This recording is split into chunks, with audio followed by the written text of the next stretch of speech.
Where the stories in the Bible took place? What cities were they, and how did they contribute to the birth of this holy book? Let's embark on a journey that takes us back, thousands of years ago, to the cradle of civilization, the ancient Near East. It's in this region that the tales of the Bible were born, and it's here that our story begins. Picture, if you will, the ancient city of Ur. Nestled in the heart of Mesopotamia, present-day Iraq, this city was a thriving metropolis of the ancient world, a hub of culture, religion, and trade. Ur holds a special place in the narrative of the Bible, as it was here that a man named Abraham was born. According to the book of Genesis, Abraham, then Abram, was a native of Ur before he embarked on a journey, guided by divine revelation, to a land he did not know. This journey would mark the beginning of a story that would shape the course of history and give birth to one of the world's most influential religious texts, the Bible. The city of Ur was not just a backdrop to the story of Abraham, it was an integral part of his narrative. The bustling city, with its grand ziggurat touching the heavens, its complex social structure, and its religious practices, undoubtedly left an indelible mark on Abraham. It was against this backdrop that he was called upon to leave his homeland and venture into the unknown, a call that would set the stage for the Bible's unfolding narrative. The city of Ur, therefore, holds a unique place in the history of the Bible. It is not just a geographical location, it is a starting point, a launching pad from which the narrative of the Bible takes flight. It is the birthplace of Abraham, the progenitor of the Jewish, Christian, and Islamic faiths, and by extension, the birthplace of the Bible itself. So, the journey of the Bible starts in Ur, a city that played a pivotal role in the life of Abraham. Moving forward in the timeline, we come to the era of Moses, where the city of Ramesses in Egypt holds a significant place.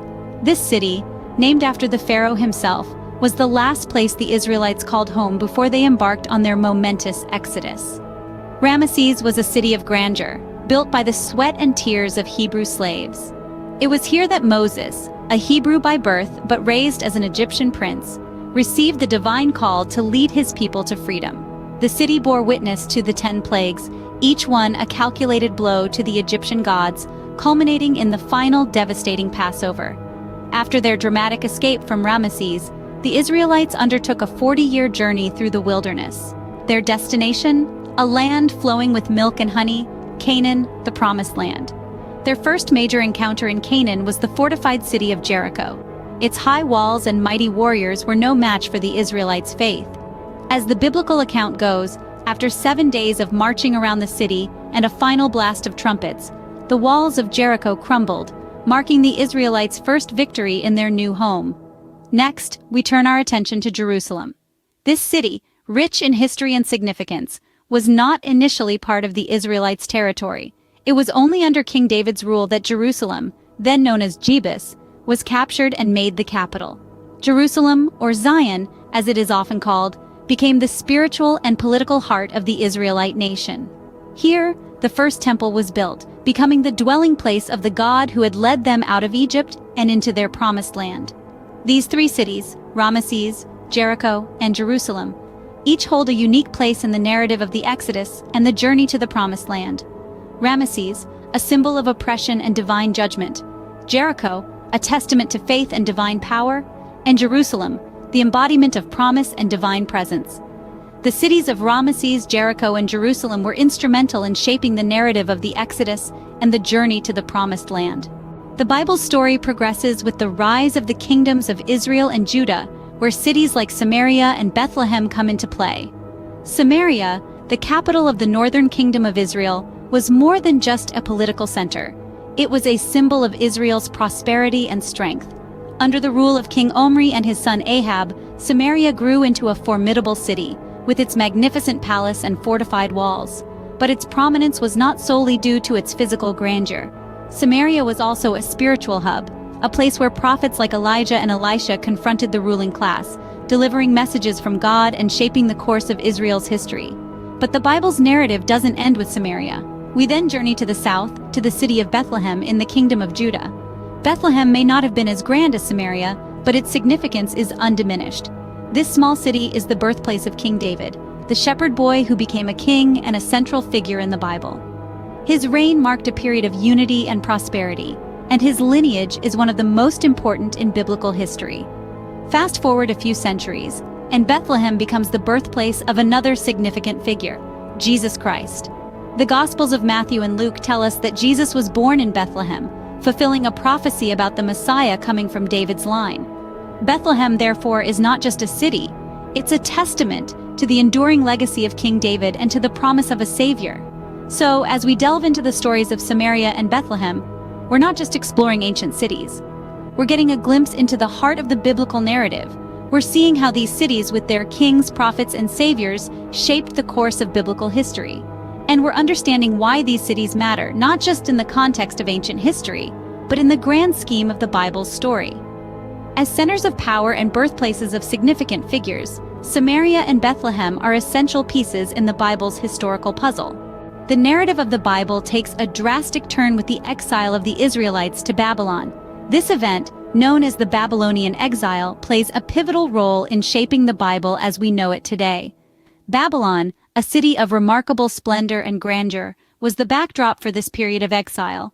The Israelites found themselves in a foreign land, far from their homes, and it was here that they began to pen their experiences, fears, and hopes. These writings, so rich in emotion and human experience, would become integral parts of the Bible. The book of Daniel, in particular, is a testament to this period. Daniel, a young man of Jewish nobility, finds himself serving in the Babylonian court. His story is one of faith and courage in the face of adversity.